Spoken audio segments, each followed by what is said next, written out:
Hey everyone, it's Jason with Do You Know Drones, drone scientist extraordinaire, and we are here to put a cap on this enterprise drone platform showdown, drone deploy versus measure ground control. It is analysis time. I am excited. This is going to be epic. This is really where I think the rubber meets the road and where I think the most value is extracted from the data. The analytics is where it's at. Just a quick reminder, today is Pie Day. So I am wearing my I ate some pie and it was delicious. It is a snowy day here in Colorado. We're getting feet of snow outside, but it is heating up inside when we talk about the final episode of this series. I think you're ready, so let's just go.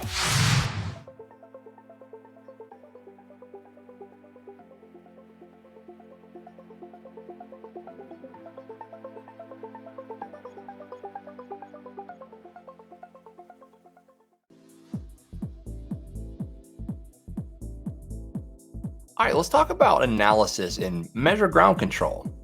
So we have our familiar dashboard. To jump into data products, we're just going to jump into here. This is our data products. So this is the screen for data products. You can see that if we click on it, we have the ability to jump into an integrated viewer. And this integrated viewer, after you give it just a couple of seconds, it will jump into the ortho. Here we go. Jumps into the ortho. And from here, we can turn layers on and off. We can turn the DSM on. Here we go. Here's our DSM. So like I said, I'm not a huge fan of their viewer. It does give you a couple of options for mensuration. You can see that it's thinking up here. Let's just bring the ortho back. And let's just zoom in and we can just measure between these two dugouts. They do have a linear measurement tool, so we can just measure, say, from this corner to this corner. There we go. 85 feet.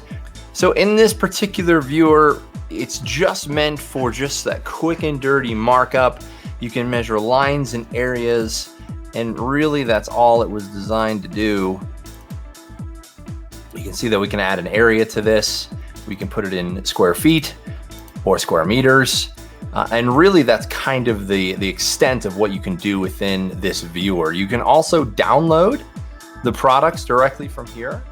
You can click on download and it will just download here as just a GeoTIFF. So that's what we can do within this particular viewer. It is fairly limited in its capabilities.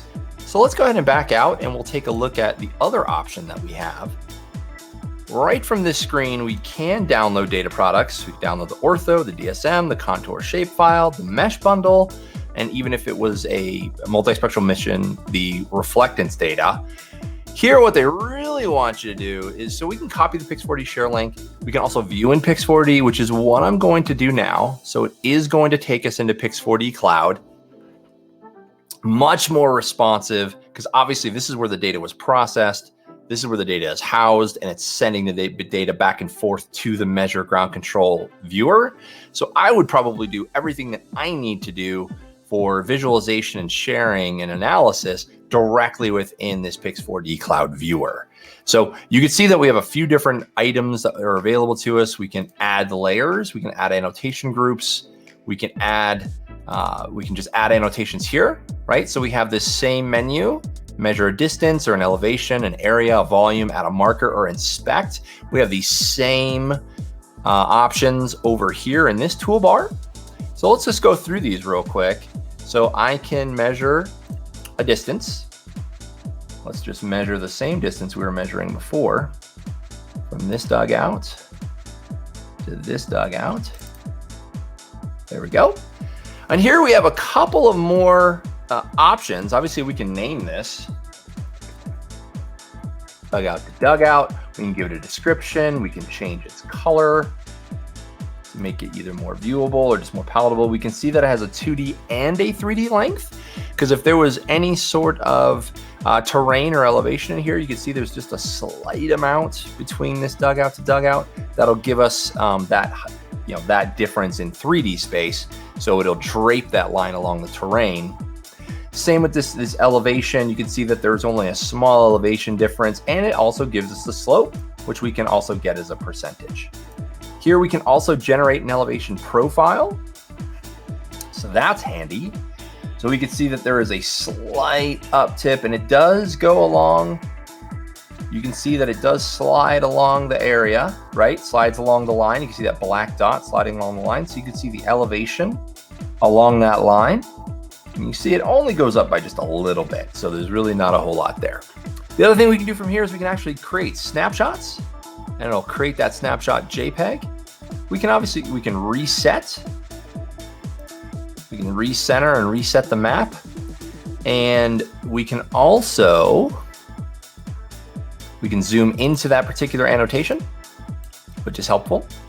We can add new annotations. Let's say we wanted to know the area of the playground, or just this interior area of this playground. I would go to this area measurement tool, and I would click along rather sloppily, I apologize. And then to end it, we just click check, and it is there. So now we have an area, so we're just gonna call this playground. And once again, we can change the color, make it purple. And we have all of the statistics, the 2D and 3D area. It is a rather flat playground. Here you can see the elevation difference. There is no, obviously this is not a linear feature, so we don't have an elevation profile to generate. So that's another tool. So we can do distances, and obviously it stays persistent. The other thing is I do know that if I pull the DSM up and decrease the opacity, I can see that there's a small berm, like a stormwater retention berm between this area, the path, and this field. So we can actually measure the volume of this berm simply by using the volume tool. And let's just click it off right around here. We can draw a polygon around the berm. We're gonna bring it all the way down. Let's go to right here and cut across. And we can finish the analysis. Here you can see that this is just, we'll just call this volume. We'll just keep it volume. You can see the 2D area, the 3D area, the perimeter, the elevation, and we give a couple different options for, several options obviously, for the base surface. Here in this base surface, we're gonna go ahead and use triangulated since it is a large, narrow area, and we're gonna hit calculate volume. So now this is gonna give us the cut and fill volume for this berm. So we know that the difference here, so it's about 1,000 cubic meters of just built up dirt in this particular area, just to kind of keep the stormwater over in this area and out of the field and out of the, this is all a sidewalk area. So, and this is just for this area. Obviously it continues around this corner, and obviously it's a full sort of stormwater management berm, but this is just for this particular area. So then the other thing we can do is we can add markers. We can add markers here. We can just say, click, and this marker is actually the picnic area. And it gives us the coordinates, the latitude, longitude. It gives us in UTM space and a Z value in meters. So we have the coordinates and we have the altitude. So this is all persistent, and we can change the color obviously to anything that we want. And we can see this, it stays persistent regardless of whatever product we put on top. I can see these areas. And then another neat thing, before we move on from the 2D analysis in Measure Ground Control, we can also inspect. So let's say, for example, I wanted to inspect the roof of this dugout.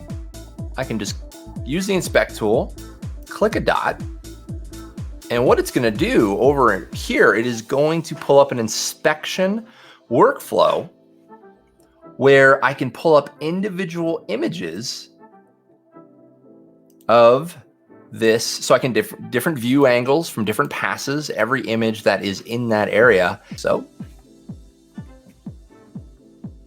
and I can give it a name. I can give it a description. I can tag it with a certain color. And I can also tag it in multiple images. So what that also does is I can save this inspection as an annotation, and you can see it pops over into this table of contents as an inspection. So now I can see all of these features. I have inspection features, volume features, linear features, marker features, and area features, all marked on one orthomosaic any of the 2D features. Now I'm curious, if I switch over to 3D, which is right down here, I want to see if these annotations persist. And they do. So now I'm looking at a 3D point cloud. I can transfer this over to a 3D textured mesh, just sort of a smoother viewing experience.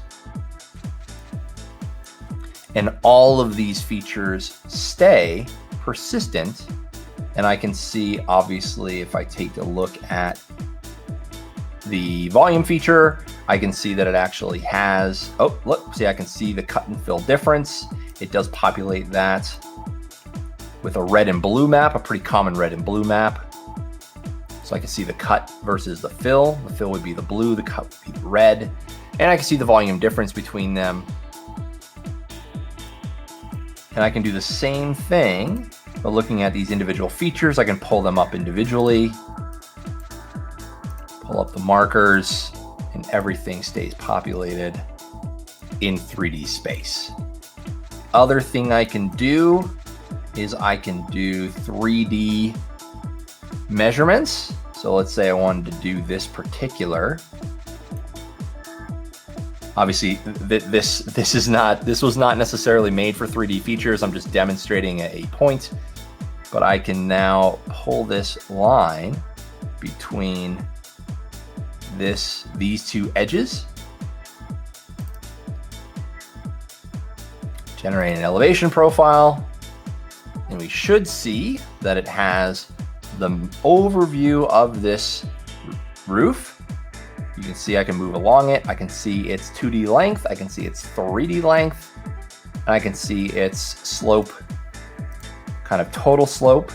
If I wanted to do individual facets, I can do that as well to get the overall slope, hide the elevation profile. So I can see all of these things and it stays persistent throughout 3D space. So these are all handy features to have for sure. So if I were to share this with someone, let's say there's really no share feature within this particular, there's really no share feature within this at all, which is a bit of a bummer. This is definitely just an individual analyst tool. If I wanted to share this, let's just do a little test. I'm just curious if I were to copy this right from here and then open up an incognito window, kind of get rid of all those cookies and login information and just paste it, would all of those annotations persist? And they unfortunately do not. So that's a bit of a bummer. The only way you can do it, you can take the annotations. So if I were to go back, I can take these annotations and I can export them as a shapefile, GeoJSON, and CSV. So any additional analysis that I want to be able to do or share with customers, I would have to export and then re-import into another platform that would allow me to share this information with a customer. So that's a little bit of a bummer. That's not the most convenient. That's not the most streamlined as far as I can see, but that does sort of round out the overview of Measure ground control and in its analytics capabilities.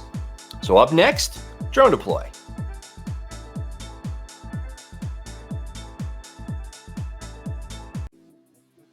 All right, so you can see we've switched over to DroneDeploy and we have our quick access. We have all of our projects. We can switch it over to a map.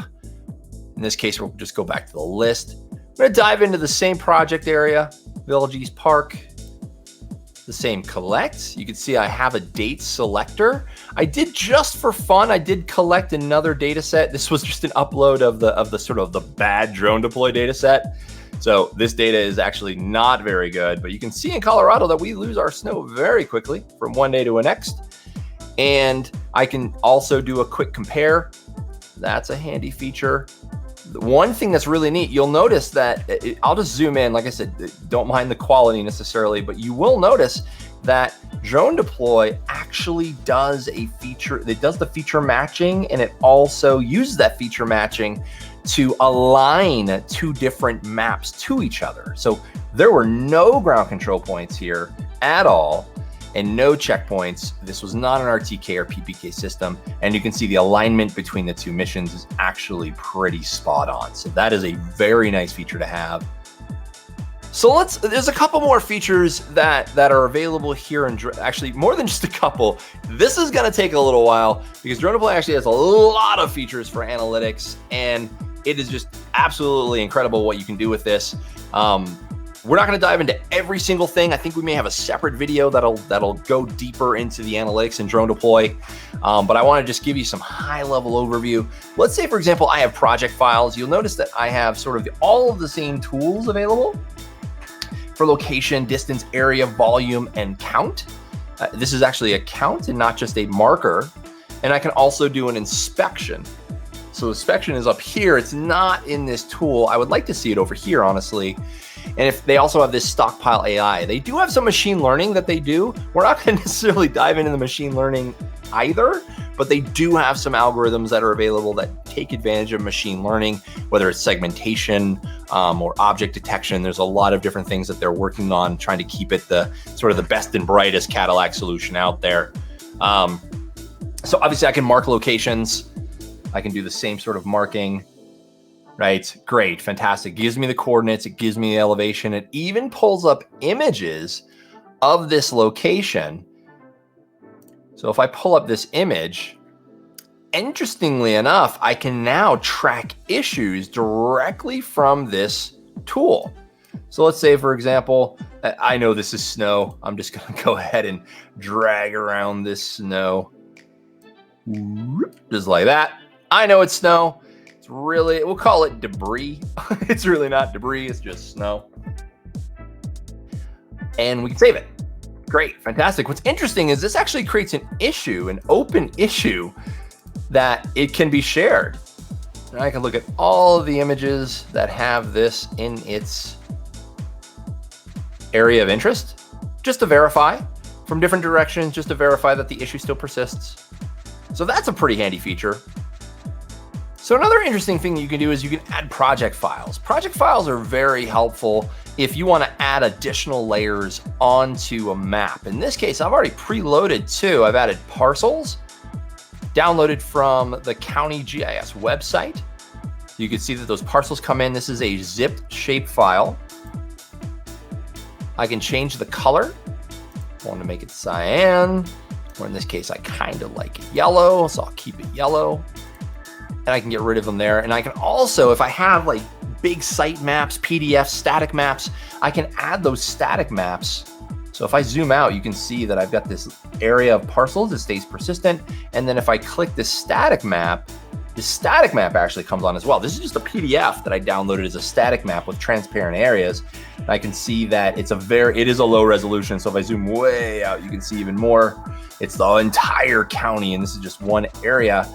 But it does give you a pretty handy workflow to add this. I'm not gonna cover it in this particular video, but there is a really simple 2-point method that they provide to geo-reference these static maps onto your live map that are just very, very helpful. And obviously I can turn these off and on as I see fit, just to add additional context to our image. Construction sites, environmental, there's just so many uses.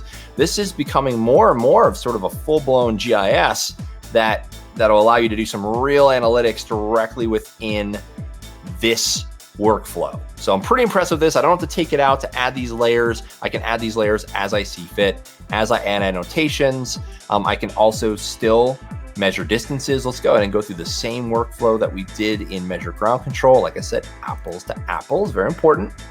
So let's measure this area. Great. Now what's interesting here is I can see that I got the measurement.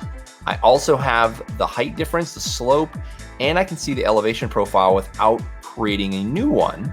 So I can see this elevation profile. It still slides me along the bar. I can change the color. And I can even have a conversation about this.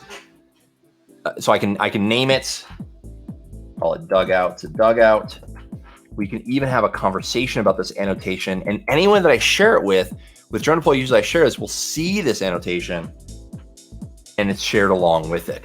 So that's really handy. I can delete them directly from here. I'm gonna just leave it here. And let's go ahead and do a quick area measurements around this playground again.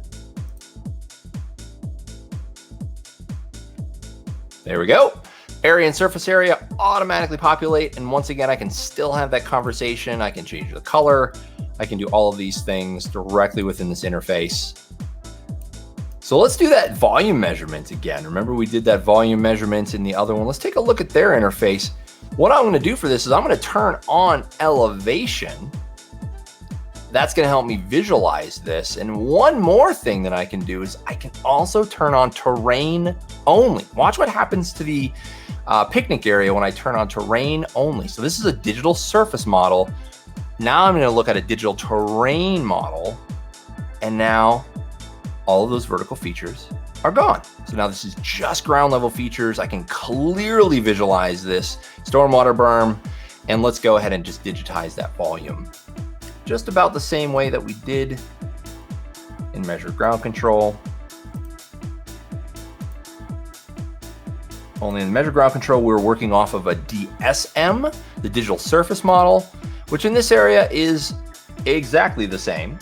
But working off of this, I can visualize them. I can also change it so I can visualize it even clearer. But now I can see it automatically creates the cut and fill volume, the net volume, the material volume. It's very close. And obviously this is just subject to my digitization error. I can set a material. I can say this is dirt. I can give it what's interesting here is all of these things now have values. So dirt itself, if I click into dirt, I can give it a value. Here's $2 per cubic yard, save the material. So now it actually gives me a cost, a value for this stockpile. Extremely handy.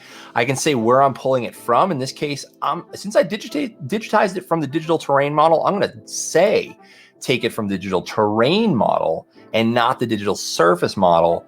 And once again, the best fit for this is actually not linear. It would be triangulated.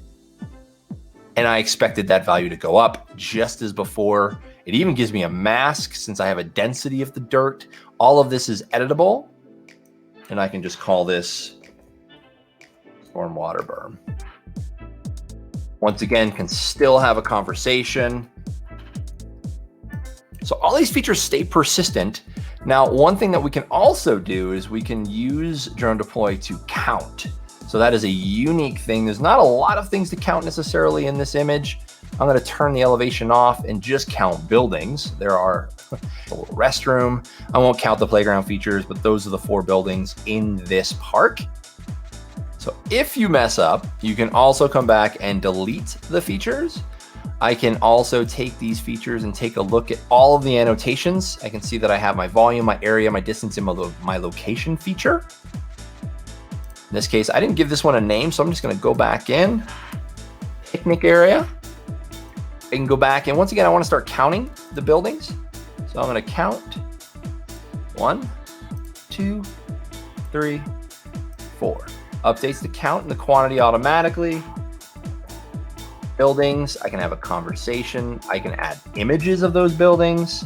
That's pretty impressive. Let's see what that does. I'm just curious. I can add external images. So if I took ground photos, I can add them here. Once again, if I go into annotations, I can see all 5 different annotations, the counts, the volumes, the areas, the distances, and the locations. And I can edit them directly from here. I can turn them on and off directly from here. So let's see what happens when I put this into 3D. So how do we put this into 3D? We go from maps, this is a 2D map, to model. And you will notice that all of the annotations still persist. So that's consistent between the 2 applications. It automatically pulls up the 3D mesh. You can zoom in and out. It's obviously the same sort of melty 3D draped model. This was not designed for a 3D model. I didn't collect any oblique photos. This was a single lawnmower pattern. So I didn't expect these 3D models to come out very well. It's mostly flat. So that's why I just used the regular sort of terrain feature. Just for giggles, I don't think I can pull in any of these external project files. That would be pretty cool. I can't do that in 3D. That's fine, no big deal. That would be a kind of nice to have. but I can still take a look at all of these individual features in 3D, including the counts. Everything shows up. So that's pretty handy. The thing that happens, let's see what happens when I click on the volume. Yep, same sort of red-blue map comes up. This one is actually separated, you can see, separated from the surface so that I can then take a look at what's underneath and see the red-blue cut fill map. So that's a pretty handy feature. It doesn't just drape over. I can actually see it on top of with a little bit of separation. That's pretty handy as well. So all of that sort of stays in. The other thing is I can do an inspection. So let's try to do the inspection of the exact same feature. Let's do it in 3D. So if I click, it'll pull up an image, right? I can maximize that image. I can zoom in and out on that image. And I can mark an issue. Same issue as before. Add some debris and save it. So now I have an issue on top of this building. It's pretty cool. If I rotate in 3D, it'll maintain that issue in 3D space. I don't really like this issue over here. I'm just gonna get rid of it. So in this case, I can just edit and delete, get rid of that guy. It's just that simple. And now I have all of these features available. What's one thing that's pretty neat with this is I can now export. So I'm covering this last sort of on purpose. I can now export these. So instead of our handy dandy little note, thank you, John. You can automate the exports. We're not going to cover that in this one as well, but manual exports, I can give these exports a name, send them to multiple emails, and I can tell them what, I can ask for individual layers. So I say I want just the point cloud. I want it in LAS format. It pulls up the LAS over here. That's kind of neat. I can tell it what format that I want it, either an Autodesk RCP format, XYZ format, which has the RGB data built in, or just standard LAS. So that's nice to have these multiple data formats. I can change the map projection right here. Very handy. So if I'm using any local ESPG codes, I can click them right here and export them out. I can change the resolution so I can decimate the point cloud directly from here. That is very handy. So I can see that there are already existing exports that I can directly download with their sizes and their types. And in this case, I can just download them from here. So this is very handy. I like that there's multiple data formats. Same thing with almost any of these. If I take a look at, let's say, just the orthomosaic, it'll pull the orthomosaic up, save as a GeoTIFF, a JPEG, or a PDF. I can change its map projection. I can go back to the Web Mercator, single image. I can tile the image. If it's a large area, that could be very helpful if I'm using it for a tile server. I can also change the resolution. So let's say, for example, right now it's 0.83. I want to just 4-inch pixels. I can just select it. That is very handy. So that'll decrease the size of the data. So it depends on the application. If I'm just using it for sort of overall assessment of the terrain, I don't need super high resolution. 4 inches per pixel should be just fine. I can export this and it will send an email and also add it to the export list. So there we go. It's currently processing. It'll show up here when it's done and I'll get an email. So this is very handy. I can send it to multiple people. So that is extremely handy. And then all of these annotations that I created, if I hit share, I can create a view only share. So I can send them with other members of DroneDeploy, or I can just send a view only and that'll copy a link to the clipboard. So if we go back to the incognito window, it'll automatically start the map. I don't need to log on and it will bring up, this is super cool. It'll bring up all the annotations, all the counts, all of the comments, basically all of the tools that I had sort of available. It'll allow me to export from here as well and also check out all of the individual features. So I can see all of these as well. So if I didn't want to share it like this, there's one more feature that I wanted to showcase. So let's get rid of this. is there are now reports. There is one more tab over here that are reports. So if I click on report, it's gonna give me a couple options. It's gonna automatically show that I have 4 different report types available. I've got an annotation report, a photo report, this is for progress monitoring, a stockpile report, and an issue report. Let's take a look at sort of each of these to see what they look like. So if I click on the Villages annotation report, I can see when it was created, when it was captured. I can see a high-level overview of all of these features. And then if I go to the next page, it'll give me, here's the labeled, it'll give me all of this metadata, all of this information, the summary information on that analytic, just very quickly at quick glance. I can save this, I can share this, I can print this, I can download this as a CSV.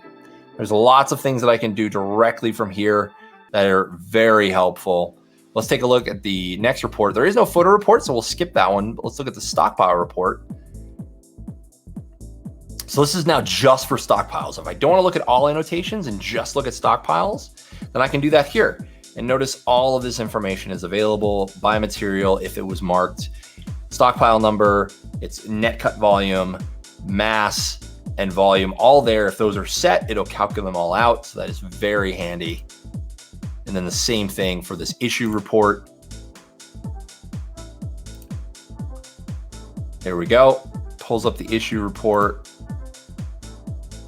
It'll show me that this is the issue. The status is open. There's only one issue, and it'll pull in an image of what the issue is.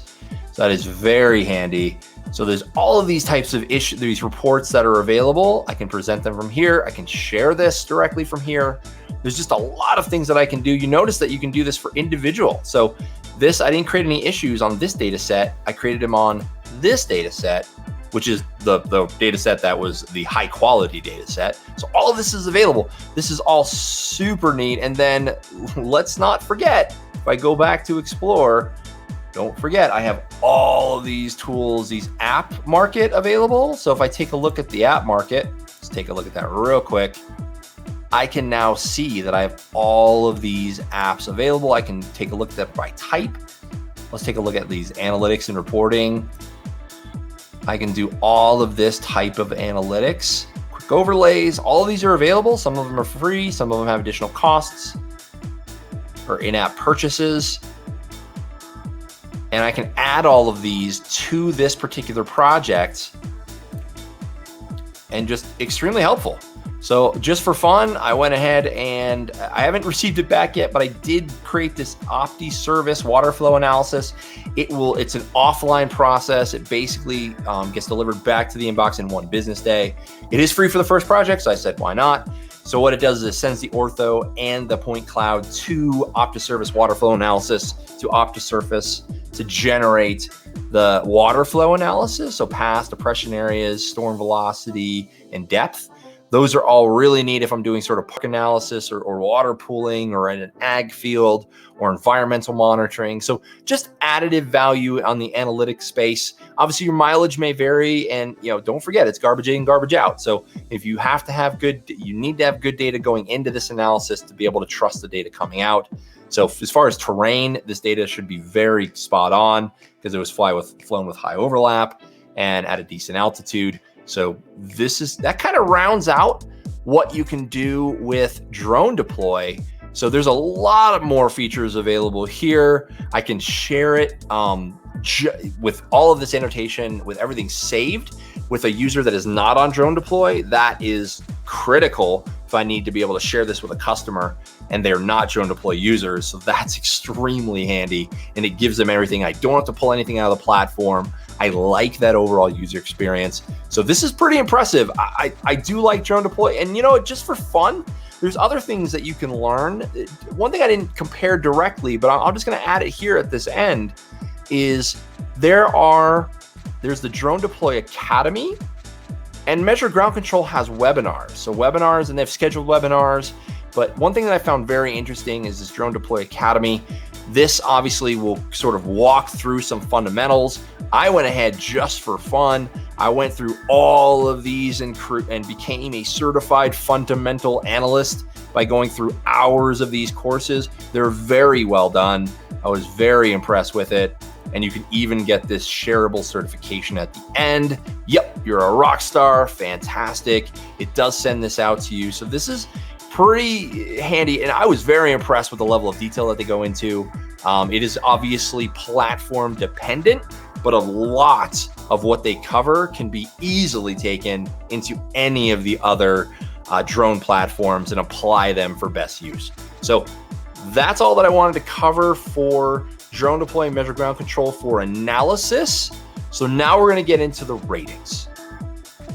All right, so let's wrap it all up. So let's take a look one by one how they fared out against each other. So let's start with Measure Ground Control. Measure Ground Control, very basic, still has some of the disjointed issues. Their internal viewer, not impressed, very much not extremely workable. It is a work in progress, but luckily when you switch over to Pix4D Cloud, it does give you that responsiveness. It does give you all of the tools to be able to mark them up. The problem is it doesn't give you the opportunity to share those markups with a non-GIS user in the same environment. I can send a Pix4D Cloud link that allows them to take a look at those products, but not the annotations, issues, and markups. So I'll have to ding a little bit there. Overall for analytics, I'm gonna have to go ahead and give Measure Ground Control 3 stars. All right, switching gears. Let's go to DroneDeploy. Let's just say I was very impressed with DroneDeploy's analytic capabilities. So you have the ability to do everything in one platform. I don't have to leave. Everything's in one viewer. I can see 2D, 3D. There's a lot of comparisons between what I was able to do in Measure Ground Control and DroneDeploy, but the additive benefit of staying in the same platform, being able to share with users all of my analytics, annotations, share reports, all of those things are pretty critical for an enterprise drone operation, so I don't have to pull these things off. If I'm a pilot and an analyst, I can do it all in one platform without having to send it to a separate department to be able to create these custom reports, which is exactly what I would have to do in Measure Ground Control. So for DroneDeploy, adding in additional added value of the DroneDeploy Academy and just the number of features and apps that are available in their marketplace, I'm gonna have to give DroneDeploy for analysis 5 stars. So that's it. That wraps it up. That wraps up the Enterprise Drone Platform Showdown, Measure Ground Control versus DroneDeploy. Let's take a quick look at how they fared for all of the episodes. Just a quick graphic I'm just gonna put up right now. You can see that it was a close race through the first 3 categories, but that last category, analysis, and that's my favorite, analysis, pulled it out clutch for DroneDeploy. And they've just had they have a little bit more finesse, a little bit more streamlined. It's just a kind of an overall better user experience. If you take everything in collectively, apples to apples, they're almost the same. But as soon as you get to analytics, DroneDeploy just shines. So that's just impressive for me. I would love to see Measure Ground Control build up their analytics as well to kind of add more additional value into their offering. And DroneDeploy, just keep doing your thing, baby. I'm impressed with what you got so far. I even went so far to get my fundamental certified through the DroneDeploy Academy. So I'm impressed. So DroneDeploy did a great job. I can't wait to see you on the next episode of the Do You Know Drones podcast. We may be reviewing things. We may be taking a look at the technical deep dive. Tell me in the comments below what you would like me to cover. And note that I'm also on Clubhouse and Discord and all of the things. If you want to know how the best way to get in touch with me, go to doyouknowdrones.com. All of the contact information's there. You can also catch me on LinkedIn or wherever you listen to podcasts. Thank you so much for seeing through this Enterprise Drone Platform Showdown. I had a blast with it. I hope you did too. I hope you learned some things. If you did, please make sure that you like and subscribe. And I look forward to next time. Jason,